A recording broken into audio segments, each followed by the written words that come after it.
ആകെ ഉള്ളൊരു കൊച്ചാ. നിനക്കും അങ്ങനെ തന്നെയല്ലേ? നമുക്ക് നാട്ടുകാരും ബന്ധുക്കളെ എല്ലാവരും വിളിച്ച് ആഘോഷമായിട്ട് നടത്തേ. അതെ അതെ. അല്ല കുര്യ, 2 ആഴ്ച കഴിഞ്ഞാൽ പിന്നെ 25 നോമ്പ് തുടങ്ങില്ലേ? പിന്നെ വൈകില്ലേ? ഒരുപാട് വൈകിയ കാര്യങ്ങളൊക്കെ വളർന്ന് വലുതായി അല്ലേ? അയ്യോ, അത് പറ്റത്തില്ല. ഇവളെന്ന് പറഞ്ഞ ജീവനാ എന്റെ അനിയൻ കുട്ടപ്പായിക്ക്. ഫിലാഡൽഫിയെന്ന് എന്ത് വന്നാലും ഇവിടെ കല്യാണത്തിന് വരുമെന്നാ പറഞ്ഞിരിക്കുന്നത്. എന്തായാലും നോയമ്പ് കഴിയാണ്ട് പറ്റത്തില്ല എന്ന് പറഞ്ഞാൽ കുറച്ച് അധികം ദിവസം. ഒരുപാടൊന്നും ഇല്ലല്ലോ.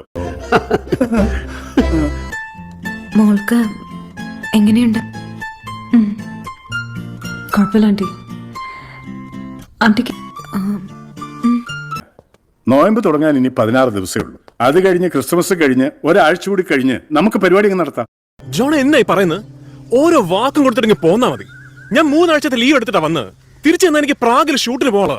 എന്തോന്ന്? പ്രാവിനെ ഷൂട്ട് ചെയ്യാനാ? പ്രാഗ് ഒരു സ്ഥലം, അതൊരു വലിയ ഓപ്പർച്യൂണിറ്റിയാണ്. അത് കഴിഞ്ഞ് എനിക്ക് ചോദിക്കുന്ന സാലറി കിട്ടും, കമ്പനിയിൽ ഷെയർ കിട്ടും. അപ്പോഴാണ് ഞാൻ ഈ പട്ടിക്കാട്ടി വന്ന് പണിയെടുത്തോളാം അപ്പം വാക്കും കൊടുത്തിട്ട് വന്നിരിക്കുന്നത്. നീ ഒരു കാര്യം മനസ്സിലാക്കണം. 8 മാസം കഴിഞ്ഞാ നീ ഒരു കൊച്ചിന്റെ തന്തയാ.